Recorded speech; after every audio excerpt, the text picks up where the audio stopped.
우리가 계속해서 수요 예배 가운데 살펴보고 있는 이 마태복음은 나사렛 출신의 예수가 구약에서 예언한 바로 그 메시아이시고 아브라함과 다윗의 자손 그리스도이심을 증명해주고 있습니다. 그래서 마태복음의 전반부에는 메시아의 예언을 다룬 구약 성경이 많이 인용되고 있습니다. 그러므로 예수님은 이 땅에 메시아로 오신 구원자이십니다. 여러분, 예수님이 구원자로 오셨다라는 그 말 속에는 이미 이 세상에 대한 그 상태, 영적인 상태가 포함되어 있습니다.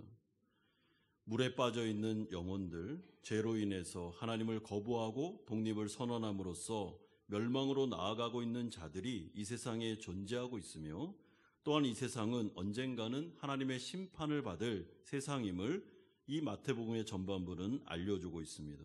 그래서 구원자가 필요합니다. 그래서 예수님이 이 땅 가운데 성육신하여 오셨습니다. 그러므로 우리는 이 말씀을 통해서 구원이 무엇이고 예수님을 믿는다는 신앙이 무엇인지, 또한 그분의 왕권을 인정하면서 살아가는 영생의 삶이 무엇인지를 우리는 마태복음을 통해서 깨닫고 알아가야 하고, 또한 이 삶을 누리셔야 됩니다. 여러분, 성도가 된다는 것은 굉장한 일입니다. 이것은 그냥 우리가 천국 티켓을 따는 것이 아닙니다. 이 세상 가운데 이제 천국 티켓을 가지고 하나님 나라로 간다라는 정도가 아니라, 하나님 나라 백성이 되는 것은 엄청난 특혜와 엄청난 특권이 예수를 믿는 순간부터 시작됩니다. 그러므로 우리가 예수님을 믿고 회심하는 그 순간부터는 이래 우리의 소속이 하나님 나라 백성이 됩니다. 그러면 하나님께서 우리의 목자가 되시고 우리의 삶을 인도하시면서 우리는 더 이상 영적인 고아가 아니라 선한 목자께서 친히 우리를 보호하시고 인도하시는 그런 삶이 시작되는데, 이것을 부르심의 인생, 또한 요한복음의 관점으로 보면 영생이다라고 말할 수 있습니다. 이런 점에서 오늘 본문에도 우리는 예수님의 가족을 통해서 이런 영생의 삶을 목격하고, 또한 우리도 누리기를 원하는 마음으로 이 말씀을 잘 들여다봐야 될 것입니다. 첫 번째로 우리가 살펴볼 내용은 예수님의 가족들에게 일어나는 일들이 13절에서 15절 그리고 19절에서 21절에 나타나고 있습니다. 먼저 우리가 오늘 본문에서 4번씩이나 반복된 표현을 주목할 필요가 있는데요. 그 중에 13절, 14절, 20절, 21절에 표현된 내용이 하나 나옵니다. 그게 무엇인가 하면 아기와 그의 어머니라는 표현이 나오고 있습니다. 여러분, 참 특이합니다. 마태라는 저자가 성령의 감동하심을 통해서 지금 아기 예수와 마리아를 이렇게 소개할 때 그 앞부분에 엄마를 넣지 않고 아기를 앞부분에 넣고 아기와 그의 어머니였다라고 소개함으로 말미암아 마태는 의도적으로 이 가정의 중심에 아기 예수를 두고 있습니다. 여러분, 저는 이것이 신학적으로 굉장히 중요하다고 생각합니다. 왜냐하면 마리아는 예수님, 아기 예수를 네가 잉태하게 될 거다라는 그 수태고지를 듣고 난 다음에 그가 한 고백이 있죠. 뭐라 그랬습니까? 저는 주의 계집종입니다. 그렇기 때문에 주님의 말씀대로 제가 순종할 것이며 말씀대로 이루어지기를 원합니다라고 그는 고백했습니다. 또한 요셉도 그 천사의 꿈을 통해 말씀하신 하나님의 말씀에 저는 그대로 순종하겠습니다라고 나아갔습니다. 그러므로 이 가정은 요셉과 마리아가 정혼한 상태에서 이제 가정을 이루게 되는데, 그 중심에 왕이신 예수 그리스도께서 이 가정 가운데 임재하시고, 이 가정은 예수님의 왕권을 인정하는 가정이 되었다라는 것을 아기와 그의 어머니라는 표현이 4번이나 반복되면서 이 부분을 강조해주고 있습니다. 그러므로 바른 신앙이라는 게 무엇인가 하면, 바른 신앙이라는 것은 마태복음의 관점에서 보면 내가 내 인생을 내가 왕인 것처럼 주도하면서 살았던 삶을 포기하고 이제는 예수님을 나의 왕으로 모시면서 그분을 나의 인생에 영접하고 이제는 그분의 뜻에 따라 그의 통치를 받으면서 살아가는 것, 이것을 바로 바른 신앙이다라고 말씀해주고 있습니다. 이런 점에서 마태복음은 하나님의 나라라는 주제가 아주 중요하게 대두되고 있는데, 하나님의 나라라고 하실 때 이 나라는 통치를 말합니다. 그러니까 하나님의 통치, 하나님의 통치가 요셉과 마리아로 이루어진 이 가정 안에 임하게 된 것이고, 이들은 하나님의 임재를 웰컴, 예수님을 환영하면서 우리 가정의 통치자가 되어 주옵소서라는 마음을 가지고 예수를 영접하였으며, 이제 이 가정은 바른 신앙을 가지고 예수님이 통치하시는 가정으로 거듭나게 된 것입니다. 그렇다면 이제 하나님의 통치를 받는 이 가정이 어떤 인생을 살아가게 되는가? 오늘 본문에 보면 세 가지의 특징이 나옵니다. 첫 번째는 13절 하반절에 나오는데, 헤롯이 아기를 찾아 죽이려 하니라는 설명을 통해서 이 가정이 예수님의 통치를 받아 하나님의 뜻대로 움직이는 가정이 된 순간부터 영적인 공격이 나타나는 것을 보여주고 있습니다. 여러분, 이 가정 안에 영적인 전쟁이 시작되었습니다. 마태복음의 전반에 등장하는 이 헤롯이라는 인물은 세상과 사탄의 세력을 대변하는 인물이라고 말할 수 있습니다. 그러므로 사탄의 세력의 대대적인 공격이 이제는 요셉과 마리아 그리고 그 중심에 있는 아기 예수를 향해 겨냥하여 공격이 퍼부어지기 시작하고 있습니다. 사탄의 세력의 공격 목표는 하나입니다. 하나님의 나라를 붕괴시키는 것입니다. 또한 그 중심에 있는 왕인 예수를 제거하는 것, 이것이 바로 사탄의 목표였습니다. 왜냐하면 이분이 바로 하나님 나라의 왕이셨기 때문에 그렇습니다. 따라서 요셉과 마리아는 하나님의 말씀에 순종함으로써 예수 그리스도의 왕권을 받아들인 순간부터 대대적인 영적인 싸움에 직면하게 되었으며, 마태복음 초반부에서는 이것이 계속 전개되는 모습을 보게 됩니다. 여러분, 이런 점에서 우리가 주 예수 그리스도를 믿어 진심으로 회심하여 하나님의 통치 아래로 들어가면 그때부터는 하나님의 엄청난 은혜가 부어지기도 하지만은 또 새로운 국면으로 영적인 사탄의 공격의 대상이 된다는 점에서 위험을 감수해야 되는 것을 기억하셔야 됩니다. 여러분, 사탄 마귀가 회심한 크리스찬을 가만히 두지 않습니다. 왕권을 인정하는 그의 삶에 사탄의 공격이 나타나게 될 것입니다. 또한 예수 그리스도의 왕권을 인정하는 가정, 믿는 가정 안에는 수많은 공격이 나타나게 될 것입니다. 마찬가지로 하나님의 말씀이 중심이 되어 그 말씀에 순종하고 하나님의 나라를 이루어가고자 하는 예수님의 제자가 되고 싶어하는 무리들 공동체 가운데도 사탄의 수많은 공격이 나타날 것이 당연합니다. 그래서 우리가 아는 바 예수를 믿고 난 이후에 초신자들 분들 가운데는 영적인 공격에 시달리는 분들이 자주 계십니다. 여러분, 제가 아는 분 중에 예수님을 믿고 회심을 했는데 그때부터 자꾸만 가위에 눌리면서 영적으로 이렇게 고통을 당하는 분들이 계십니다. 그럴 때 리더들에게 이야기를 하고 기도 부탁을 하죠. 그럼 우리가 기도해 드려야 됩니다. 왜냐하면 그 가시적인 공격이 나타날 수 있기 때문에 그렇습니다. 때로는 예수님을 믿고 난 다음에 너무나도 기뻤는데 그때 죄의 유혹에 빠지기도 하고 더 많은 환난과 핍박을 당하기도 하고, 그리고 일들이 잘 진행되지 않고 어려움이 연거푸 오면서 어떻게 보면은 이 여러 가지 상황을 통해서 영적인 공격이 들어올 때도 있습니다. 그런데 이것은 당연한 일이다, 당연한 결과다라고 생각하시면 됩니다. 왜냐하면 하나님의 창조물인 인간이 예수를 믿고 그의 왕권을 인정하여 회심하는 것보다 사탄이 진짜 싫어하는 일이 없기 때문에 그렇습니다. 여러분, 사탄 마귀는 영혼들이 구원받는 것 진짜 싫어합니다. 사탄 마귀는 교회가 다시 힘을 내어 하나님의 말씀을 붙잡고 왕권을 회복하는 것 진짜 싫어합니다. 또한 어떤 가정이 예수님을 믿고 힘을 내어 이 가정이 하나님 앞에 쓰임 받으려고 애쓰는 모습, 사탄이 엄청나게 싫어합니다. 그래서 공격과 유혹이 함께 오게 되는 것입니다. 그럼 제가 아는 선교사님 부부가 계신데 이 부부가 선교로 헌신하려고 이렇게 헌신을 다짐한 적이 있었습니다. 그런데 선교를 다짐한 순간부터 오는 엄청난 핍박과 어려움과 고난이 그 가정을 찾아오게 되었습니다.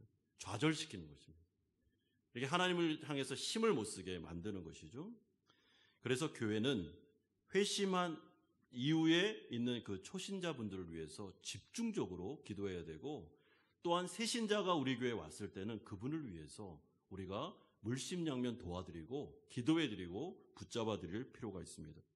왜냐하면 어떻게든지 하나님의 왕권 앞에 그들이 정착하지 못하도록 수많은 공격이 나타날 수밖에 없기 때문에 그렇습니다. 여러분, 이에 반해서 요셉과 마리아가 하나님의 통치를 받아들인 이후에 이들에게는 두 번째 변화가 나타나게 되는데요. 그것이 13절에 나옵니다. 그들이 떠난 후에 주의 사자가 요셉에게 현몽하여 이르되 헤롯이 아기를 찾아 죽이려 하니 일어나 아기와 그의 어머니를 데리고 애굽으로 피하여 내가 내게 이르기까지 거기 있으라 하시니. 예수님의 왕권이 회복되었을 때 요셉과 마리아를 중심으로 하는 가정에 어려움이 왔죠. 그 아기를 죽이려는 헤롯의 세력이 일어났습니다. 그런데 그것만 나타난 것이 아니고 그 가운데 하나님의 사자가 이 가정을 찾아오게 됩니다. 그리고 요셉에게 현몽하여, 그러니까 꿈을 통해서 하나님의 인도하심과 직접적인 하나님의 보호가 이 가정 안에 나타나기 시작합니다. 여러분, 이것이 아주 중요한 특징이라고 생각합니다. 하나님은 정확히 요셉을 찾아오셨습니다. 그리고 그들이 가야 할 길, 피해야 할 장소, 그리고 그 시점과 그 정확한 애굽이라는 장소까지도 알려주십니다. 여러분, 이제부터 하나님께서 이 가정을 주도하십니다. 이것이 바로 예수 그리스도를 왕권을 인정한 사람과 가정과 교회에 나타나는 하나님의 놀라운 섭리와 은혜입니다. 당연합니다. 예수님의 왕권을 인정하고 우리의 삶을 그분께 맡겼기 때문에 이제 선한 목자께서 양들을 당연히 인도하고 당연히 보호하고 또한 음침한 사망한 골짜기를 다닐 때는 막대기와 지팡이로 그들을 안전한 길로 데리고 가는 것, 이것은 너무나도 당연한 일입니다. 이런 점에서 지금 요셉의 가정 안에 하나님의 정확한 인도가 나타나고 있습니다. 여러분, 19절에서 20절도 보십시오. 헤롯이 죽은 후에 주의 사자가 애굽에서 요셉에게 현몽하여 이르되 일어나 아기와 그의 어머니를 데리고 이스라엘 땅으로 가라. 아기의 목숨을 찾던 자들이 죽었느니라 하시니. 애굽으로 피신을 했습니다. 그리고 난 다음에 애굽에서 일정 기간 지난 다음에 또 하나님께서 나타나셨습니다. 일어나라. 이스라엘로 돌아가도 된다. 그 아기를 죽일 자가 죽었다. 그러니까 이 시점에 너는 이스라엘로 가는 것이 맞다라고 알려주셨습니다. 여러분, 우리가 성도들이 예수님을 믿고 회심하고 예수님을 왕권을 인정하며 나아가게 되면 그때부터는 우리의 인생의 주도권이 하나님께로 넘어갑니다. 그리고 하나님께서 정확하게 하나님의 뜻에 따라 섭리에 따라 우리에게 말씀하십니다. 여러분, 이것보다 더 귀하고 더 큰 은혜는 없습니다. 하나님께서 말씀하십니다. 하나님께서 인도하십니다. 하나님께서 보호하십니다. 하나님께서 책임져 주십니다. 그래서 예수님은 제자들에게 너희들은 이제부터 영적인 고아가 아니다라고 말씀하셨습니다. 아버지가 계시다. 선한 목자가 계시다라고 우리를 위로하셨습니다. 우리가 예수님을 믿는 순간 이제부터는 우리는 영적인 고아들이 아닙니다.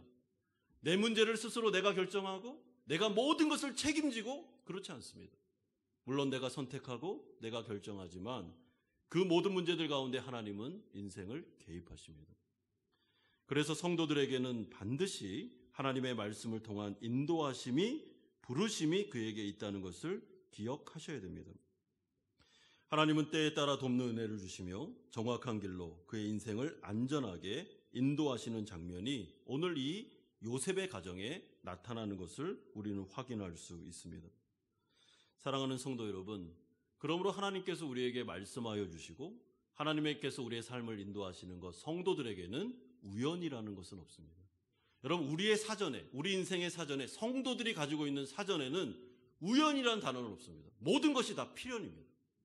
우연히 간 것 같지만 하나님의 섭리라는 것을 기억하셔야 됩니다. 나오미와 룻이 다시 모압에서 베들레헴으로 돌아왔을 때 그들이 우연히 보아스의 밭으로 들어가게 됩니다. 성경은 분명히 우연이라고 말했지만 그것은 하나님의 필연이었습니다. 하나님께서 보아스가 통치하고 있는, 하나님의 율법이 잘 시행되고 있는, 사랑이 넘치는 보아스의 밭으로 그를 인도하심으로 룻과 나오미를 회복시키는 장면이 나타나게 되는데 이것은 결코 우연이 아닙니다.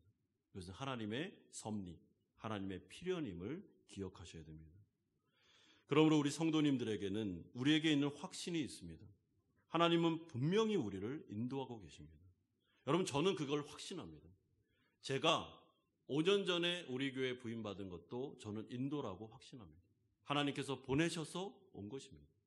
이 자리에 앉아 계신 우리 모든 성도님들이 왜 지금 호치민에, 왜 지금 우리 남편이 이 직장에, 이 사업장에, 또한 우리 가정이 왜 이 교회에 지금 이 자리에 앉아 있는가? 우연히 내가 선택했고 내가 결정했지만 그 모든 것들 하나님께서 인도하셨음이 분명합니다. 그리고 하나님은 오차, 한 치의 오차도 없이 우리의 셈을 또 우리의 미래를 인도해 주실 것입니다. 그런데 너무나도 다양스러운 것은 그 하나님이 선한 목자라고 말씀합니다. 여러분, 선하다라는 말은 굿, 좋다라는 의미입니다. 그분은 너무 좋은 분이십니다. 그리고 그분은 신실한 분이십니다. 그분은 인자하신 헤세드의 사랑을 가지신 분이십니다. 그분은 능히 우리의 인생을 책임질 수 있는 분이십니다. 그러니 그의 왕권을 인정하고 요셉과 마리아가 자신의 삶과 가정을 주님 손에 맡겼을 때는 어떻게 하시겠습니까? 선하게, 아름답게 하나님의 뜻을 이루는 쪽으로 신실하게 이 가정을 지키고 보호하는 것, 이것은 하나님 앞에서는 너무나도 당연한 일이라고 생각합니다. 그러므로 마태복음을 통해서 이 성령의 감동을 받은 마태 사도가 지금 이 말씀을 받아보고 있는 초대교회와 또한 우리들에게 지금 도전하고 있는 것이 무엇입니까?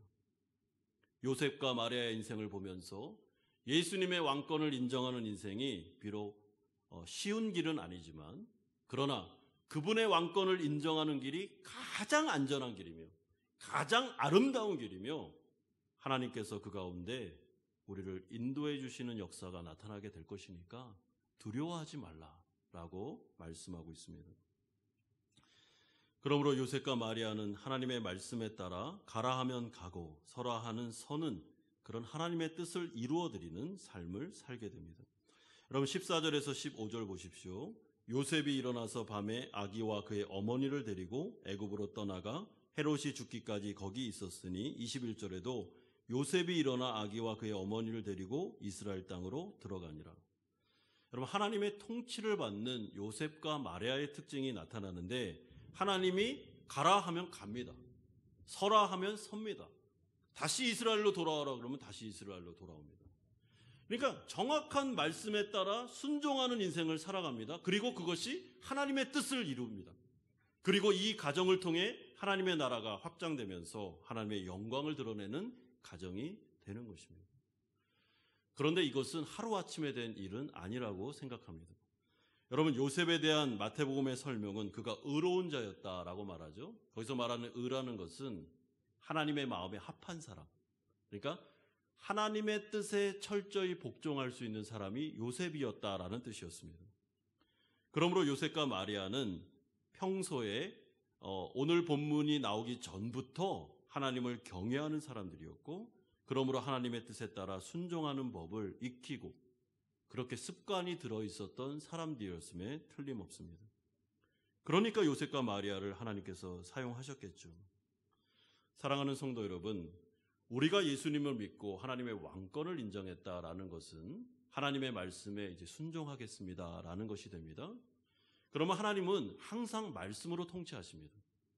하나님의 말씀은 하나님의 통치권을 행사하시는 그런 방법입니다. 우리가 성경을 읽을 때나 설교를 들을 때, 성경 공부를 할 때 우리는 하나님의 말씀을 듣습니다. 이 말씀이 성경에 정확하게 해석된 말씀인지를 구분해야 되겠지만은, 만약에 정확하게 해석된 말씀이라면 하나님의 예언의 음성이 맞습니다. 그러면 하나님께서 우리에게 말씀을 통해 통치하시고 우리에게 명령하시고 우리에게 권면하실 때가 있습니다. 그때는 우리가 하나님의 말씀에 순종하는 법을 배우셔야 되는데 즉각적인 순종이 필요합니다.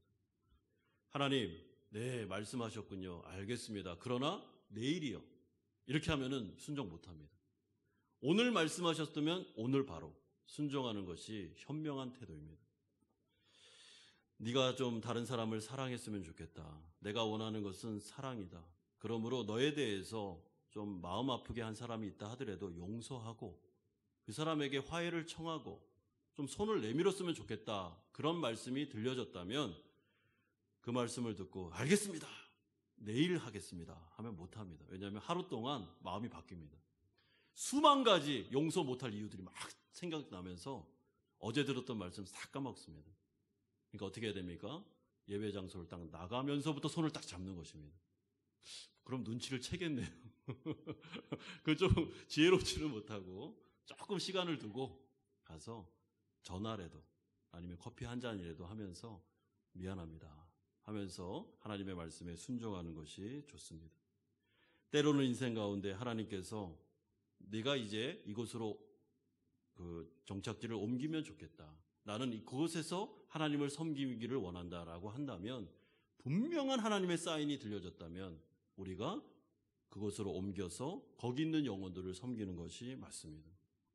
이것이 바로 예수님의 왕권을 인정하는 요셉과 마리아의 인생이었으며 하나님께서는 이들을 그 어려운 순간 속에서도 요셉 애굽으로 피했다가 다시 이스라엘로 데려왔다가 하면서 이 가정을 신실하게 보호해주고 계십니다.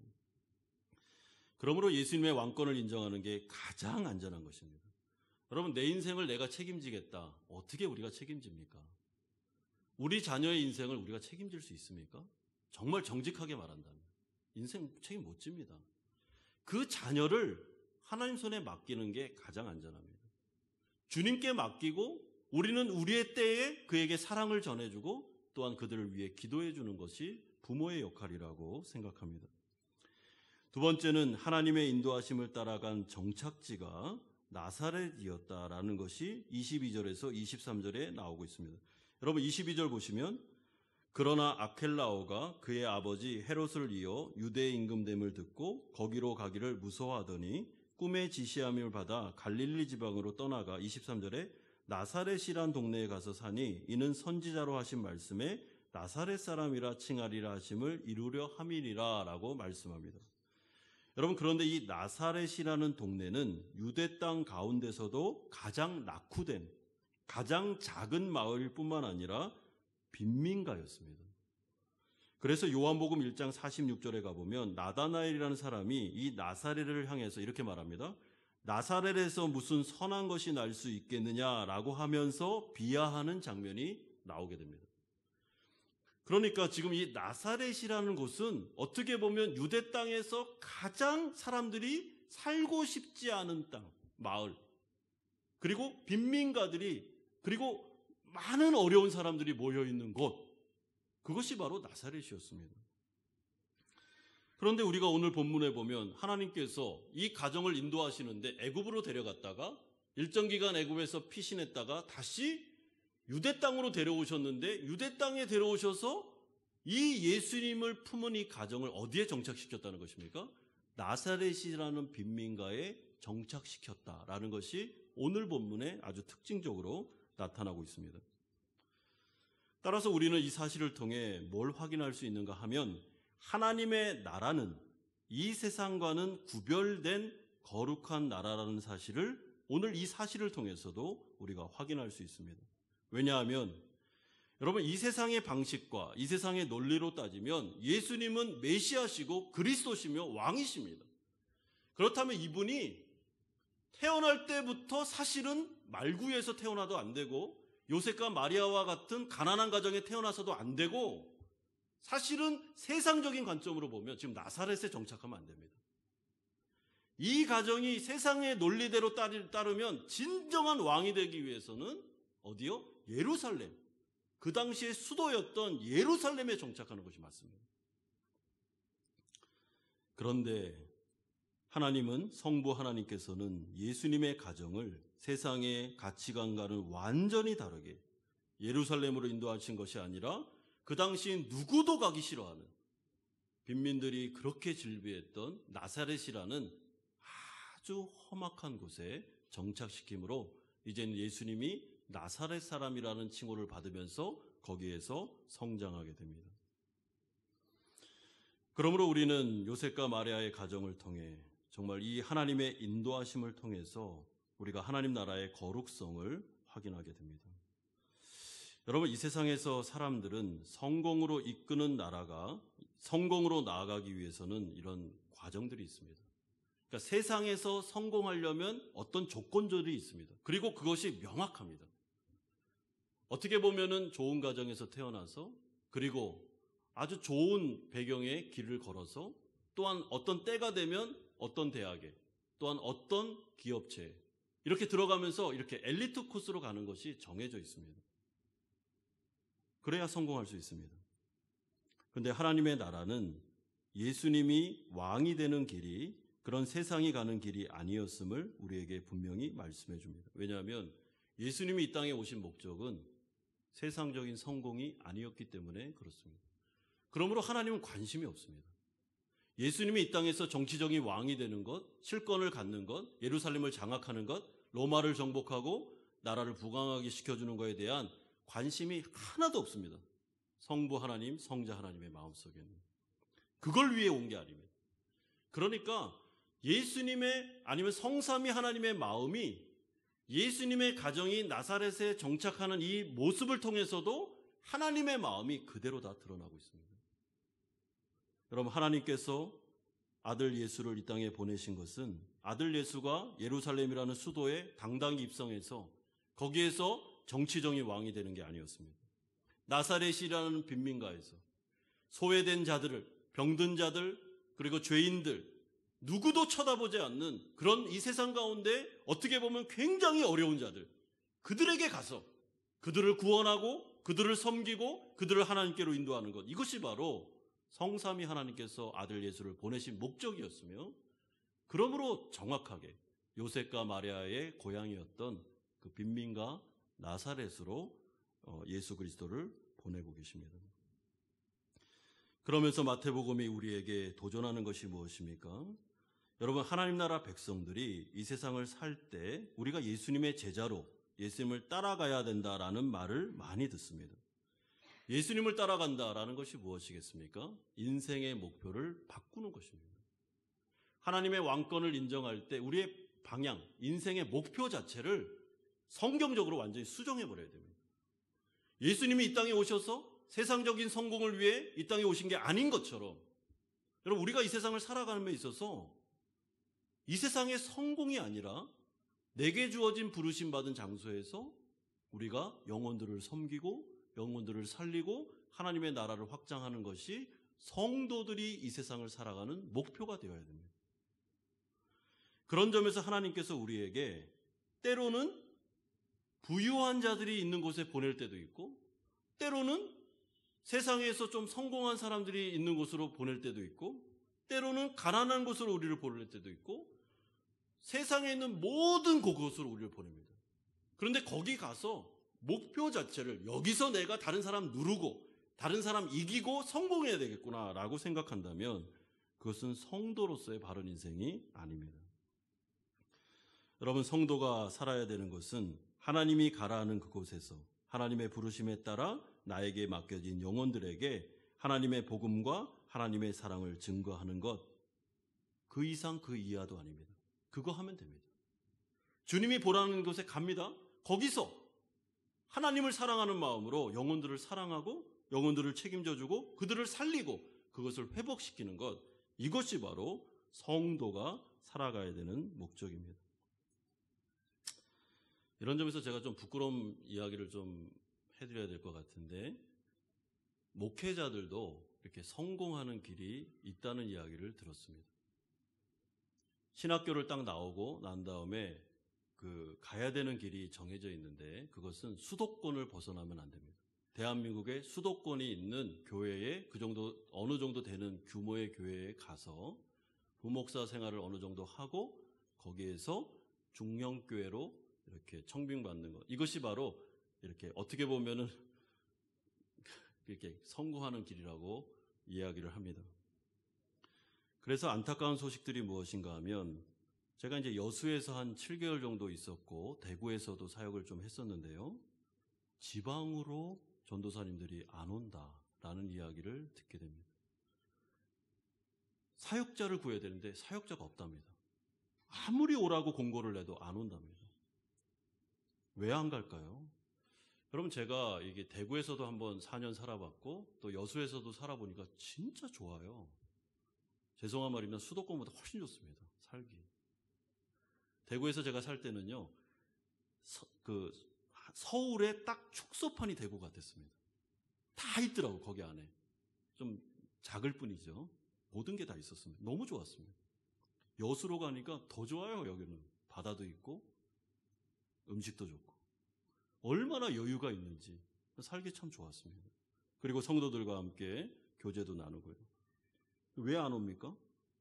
아니, 가라는 곳에 가서 신학교 다닐 때 늘 우리가 부르는 찬양, 아골골짝 빈들에도 부름받아 찾아가서, 이거 우리가 늘 불렀던 찬양인데 왜 안 갑니까? 가야죠. 주님 가라면 가야죠. 주님이 수도권에서 어느 교회를 섬겨라 그럼 거기서 섬기면 됩니다. 대형교회를 섬겨라 그럼 거기서 섬기면 되죠. 아니면 지방으로 내려가면 가면 되는 거 아니겠습니까? 하나님께서 호치민으로 가면 호치민 가는 거고, 네, 선교사로 가라 그러면 선교사로 가는 거고, 하나님의 부름받아 가면 되는데 자꾸만 그의 왕권을 인정하지 않고 자꾸만 계산적으로 내 인생을 내가 꾸리면서 주도권을 하나님께 넘기지 않고 내가 이런 코스를 밟아야 나중에 이렇게 해서 이 정도의 담임 목사는 하지 라는 생각을 가지면 하나님이 개입할 여지가 있겠습니까? 부끄러운 일입니다. 여러분, 그러나 이것이 목회자들만의 문제입니까? 하나님의 백성이라는 성도들도 자신의 인생을 생각할 때, 자신의 미래를 그릴 때, 자녀들의 미래를 그려볼 때 정말 이 자녀들의 미래와 내 인생의 미래를 생각하면서 하나님의 나라와 하나님의 영광이라는 것이 우리의 마음에 있습니까? 내가 이래서 몇 년 후에는 이렇게 성공하고 그래서 어느 수준에 가서 어떻게 인생을 누리면서 살아야 되겠구나라는 생각을 좀 접고 내가 이때 어떤 영혼들을 위해서 어떻게 섬겨야 되는가라는 생각이 우리 마음속에 있느냐 하는 것입니다. 여러분, 저는 이런 점에서 호치민에 살고 있는 우리는 이미 다 평신도 선교사라고 생각합니다. 우리는 이미 선교지에 왔잖아요. 그럼 우리 주변에 우리가 섬겨야 될 베트남인들, 우리가 섬겨야 될 한인들, 디아스포라 한인교회로서 우리가 섬겨야 될 분들이 많지 않습니까? 교회 안에도 마찬가지고요. 그렇다면 우리가 어떤 위치, 어떤 직장, 어떤 수준에 있느냐는 하나님 보내시는 것이니까 그렇게 그냥 하면 되고, 거기에서 하나님의 나라를 위해서 어떻게 섬길 거냐라는 것을 생각하면 되는 것입니다. 자녀들을 위해서 기도할 때도, 자녀들을 위해서 교육할 때도 너 하나님 나라 백성이잖아. 그럼 너 열심히 공부해야지. 근데 공부를 왜 하니? 그 위치에 가서 거기 있는 영혼들을 섬겨야 될 거 아니냐라고 우리가 가르쳐야 되지 않겠습니까? 그것이 바로 하나님의 나라, 또한 예수님께서 꿈꾸셨던 하나님의 통치라고 저는 생각합니다. 하나님께서는 예수 그리스도를 나사렛으로 보내셨습니다. 그러면 요셉과 마리아는 아멘입니다. 네, 나사렛으로 가야죠. 가라 하니까 가야죠. 거기서 그는 자신의 유년기를 보내십니다. 그리고 그는 하나님의 사명에 따라 정치적인 왕이 되는 그 꿈도 안 꿨지만은 그 기대를 완전히 그냥 무시해버립니다. 예수님은 그 길을 걸어가지 않았습니다. 그는 소외된 자들을 위해, 병든 자들을 위해, 그리고 죄인들을 위해 자신의 인생을 들이시고 십자가에 죽으심으로 하나님께 영광 돌리는 인생을 사셨습니다. 그러므로 이 나사렛, 또한 예수님이 태어났을 때 말고유, 또한 가난한 요셉과 마리아의 가정, 그가 걸어가셨던 고난, 또한 십자가는 그의 인생을 우리에게 마태복음을 통해서 적나라하게 보여주고 있습니다. 그러므로 예수님을 나의 구주요 왕으로 모시고 그의 제자가 되겠다라고 선언한 우리들은 예수님이 걸어가신 인생을 묵상하면서 우리의 인생도 어느 정도 예측을 하셔야 됩니다. 아, 우리 인생도 이렇게 했구나. 마지막에는 십자가겠구나. 그리고 하나님께서 가라는 곳에 가서 영혼들을 살리고 보살피며 도와줘야 되겠구나. 그게 우리의 인생이구나 라고 생각하시면 정확합니다. 사랑하는 성도 여러분, 이런 점에서 부탁드립니다. 호치민에 하나님께서 보내셔서 오셨죠? 가정 안에 있는 남편과 자녀들을 정말 사랑해 주시기 바랍니다. 그리스도의 사랑을 보여주십시오. 무조건적인 은혜를 주셔야 됩니다. 또한 사이공 한마음 연합교회로 하나님께서 보내셨는데 옆에 있는 소중한 영혼들을 섬기셔야 됩니다. 여러분, 그것이 우리가 해야 될 일입니다. 이분들이 잘 되도록, 이분들이 성장할 수 있도록 내가 밑거름이 되는 것, 그것이 바로 우리가 해야 될 사명이라고 생각합니다. 또한 직장과 사업장을 다니는 분들이 있다면 거기에 있는 베트남인들에 대해서 진짜 정중하게 이분들을 섬기겠다는 생각을 가지고 하셔야 됩니다. 물론 그렇다고 해서 지혜 없이 하라는 말은 아닙니다. 맹목적인 사랑을 하라는 말은 아닙니다. 지혜롭게 이용당하지 않으면서 그 일을 감당해야 되지만, 그럼에도 불구하고 베트남인들에게 무례하거나 그리스도인으로서 하지 말아야 될 일들을 하는 것은 성경적이지 않습니다. 여러분, 성도는 내가 보낸 나사렛, 내가 가야 되는 그 위치에서 그리스도의 향기를 내뿜으셔야 됩니다. 그러므로 모든 사람들에게 정중하십시오. 무례히 행치 마십시오. 그리스도인으로서 품위를 가지고 하나님의 사랑과 그리스도의 은혜, 그리고 복음을 증거하셔야 됩니다. 마지막 세 번째로 하나 더 살펴보고 싶은 것은, 그렇다면 세상에는 왜 구원자가 필요한가? 그 이유가 무엇인가? 15절에서 18절, 23절에 나타나고 있습니다. 여러분, 오늘 본문의 16절을 보시면 헤롯이라는 사람의 잔인한 행태가 적나라하게 나옵니다. 16절 보십시오. 이에 헤롯이 박사들에게 속은 줄 알고 심히 노하여 사람을 보내어 베들레헴과 그 모든 지경 안에 있는 사내 아이를 박사들에게 자세히 알아본 그때를 기준하여 2살부터 그 아래로 다 죽이니. 여러분, 우리가 이미 살펴본 대로 마태복음의 관점에서 이 헤롯이라는 인물은 세상의 어둠을 적나라하게 우리에게 보여주고 있습니다. 그런데 이 헤롯은 어떤 사람인가 하면 자기밖에 모르는 사람입니다. 자신의 권력을 유지하기 위해서 2살 이하로 모든 사내 아이를 무참하게 잔인하게 죽일 수 있는 사람이 헤롯입니다. 그리고 이 헤롯은 자신의 왕권을 인정하기 위해서 자신의 아내와 자신의 아들들까지도 처치했던 사람이 헤롯입니다. 그러니까 이 헤롯이라는 인물은 이렇게 생각하시면 됩니다. 내 욕심 때문에, 내 야망 때문에 나의 권력을 유지하기 위해서 다른 사람은 안중에도 없는 사람입니다. 다른 사람을 밟고 희생해서 나의 욕망을 채우는 사람이 헤롯입니다. 그런데 이 헤롯의 모습이 이 세상을 우리에게 보여주고 있다. 죄의 모습을 보여주고 있다라고 생각하시면 됩니다. 여러분, 이 세상이 돌아가는 논리는 아주 간단합니다. 죄가 들어온 다음에 모든 사람은 다 자기중심성이 됐습니다. 자기가 최고입니다. 그래서 내가 성공해야 되기 때문에 이 사람 누르고 내가 올라가는 것이 정의가 되어버렸습니다. 더욱이 연약한 사람, 더욱이 사회적인 약자들은 완전히 밟아야 됩니다. 밟고 내가 일어나는 것이 그게 지혜로운 삶이다라고 세상의 가치관은 우리에게 가르치고 있습니다. 모든 것이 경쟁적으로, 경쟁에서 이겨야 된다라고 말하죠. 말이 경쟁이지, 좀 더 쉽게 얘기하면 내가 잘 되기 위해서 너는 좀 밀려야 돼. 이것이 바로 이 세상이 추구하는 정의입니다. 여러분, 헤롯이 지금 보여주는 게 무엇입니까? 내 왕권을 지키기 위해서 2살 이하에 있는 모든 아이는 다 죽어야 돼. 이게 바로 이 헤롯의 논리 아니겠습니까? 얼마나 잔인하고 얼마나 비참하고 이 세상에 가는 방향성 자체가 얼마나 무섭습니까? 그러므로 이 세상 가운데 구원자가 필요하다라고 말씀합니다. 여러분, 저는 이 러시아와 우크라이나 전쟁을 이렇게 가만히 뉴스를 통해 보면서 그 푸틴의 야망을 보고 있습니다. 그 한 사람의 정치가, 한 사람의 통치자의 그 야망이 우크라이나에 있는 그 무수한 생명들을 학살하고 그 다음에 여성들을 유린하고 이런 일들이 자행되고 있습니다. 그러면서도 버젓이 그 야망을 가진 그 푸틴이 어떻게 하고 있습니까? 보란 듯이 뉴스에 나와가지고 내가 뭘 잘못했는데 이런 식으로 말하고 있습니다. 여러분, 이게 세상입니다. 거기 죽어가는 사람들이 안 보입니까? 그 여성들이 성적으로 유린당하는 게 안 보입니까? 그러면서도 뉴스에서 내가 뭘 잘못했는데 국가 이기주의에 빠져서 말할 수 있습니까? 그게 바로 죄라는 것이죠. 한 사람의 통치자의 야망이, 욕심이 수많은 사람들을 희생시키면서도 아무렇지도 않게 양심의 가책도 없이 살아가는 것, 이게 바로 세상이라고 생각합니다. 그러나 이 모습은 헤롯과 푸틴만의 문제는 아닙니다. 우리 안에도 들어 있습니다. 그리고 우리 안에 있는 자기중심성, 이기주의, 나와 우리 가정만 잘 되면 괜찮다라는 생각들. 그래서 이것을 유지하기 위해서 다른 사람은 좀 밀리고 누르고 이 사람들은 좀 학대해도 괜찮다라는 마음이 있다면 그것은 구원받아야 될 마음임을 생각하셔야 됩니다.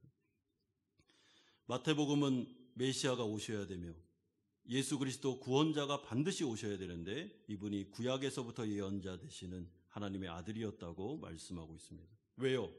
이런 세상에 우리가 살고 있으니까요. 이런 세상을 살다가 지옥으로 갈 수밖에 없으니까 이제 구원자가 오셔야 되죠. 그분이 우리를 구원하셔야 됩니다. 그래야지만 이 세상에 이 무지막지한 죄와 악이 지배하고 있는 이 세상에서 우리가 구원받아 하나님의 나라로 갈 수 있는 것입니다. 사랑하는 성도 여러분, 예수 그리스도 외에는 구원자 메시아는 없습니다. 마태복음에서 분명히 말씀하는 것처럼 구약의 아브라함과 다윗의 후손이었던 이분, 아들 예수, 이 예수 그리스도를 나의 구주로 영접하지 않는 순간, 않으면 그 사람에게는 구원은 없습니다. 영생은 없습니다. 끝까지 자기가 자기 인생을 주도하다가 멸망으로 나아가게 될 것입니다. 그러므로 우리가 세상을 바라보면서 성경의 관점으로 여러분 나의 삶을 해석하셔야 됩니다. 러시아와 우크라이나 전쟁을 바라보시면서 해석하셔야 됩니다. 왜 세상에 이런 일이 벌어질까? 또한 코로나라는 전염병을 보면서 해석하셔야 됩니다. 왜 전쟁과 전염병의 소문이 계속 일어나고 있는가? 지금이 말세구나. 그리고 하나님의 임재가 언제 나타날지 모르겠구나. 그렇다면 내가 내 영혼에 대해서 진지하게 고민해야 되겠구나. 더 나아가 나의 믿지 않는 가족들과 나의 믿지 않는 형제 자매를 위해서도 내가 고민해야 되겠구나라고 생각하셔야 됩니다. 여러분, 이 세상은 언젠가는 망합니다. 이 세상은 절대로 영원한 세상이 아닙니다. 언젠가는 예수님이 다시 재림하셔서 이 세상의 역사를 끝낼 때가 오실 것입니다. 그때는 딱 한 가지만 봅니다. 예수님의 왕권을 인정했느냐, 인정하지 않았느냐. 인정한 자는 영생으로, 인정하지 않은 자는 영벌로 나아가게 될 것입니다. 그리고 그때는 후회해도 긍휼 없는 심판이 예수 믿지 않는 자들에게 나타나게 될 것입니다. 사랑하는 성도 여러분, 내 자신의 영혼을 생각하시면서 내가 정말 예수님을 왕으로 인정하는 사람이 맞는가? 나에게 오늘 이 요셉과 마리아의 가정에 나타났던 하나님의 그런 강권적인 인도하심, 부르심의 인생이 특징들이 나타나고 있는가를 잘 살펴보시면서 나의 회심을 점검하시고, 만약에 회심한 사람이 맞다면 인생의 목표를 바꾸시고, 부름받은 그곳에서 그게 나사렛이라 할지라도 거기 가서 영혼들을 섬기고 세워주고 사랑을 실천함으로 말미암아 하나님께 영광을 돌리시는 우리 성도님들 되시기를, 또한 우리 교회가 되기를 주 예수 그리스도의 이름으로 축원드립니다.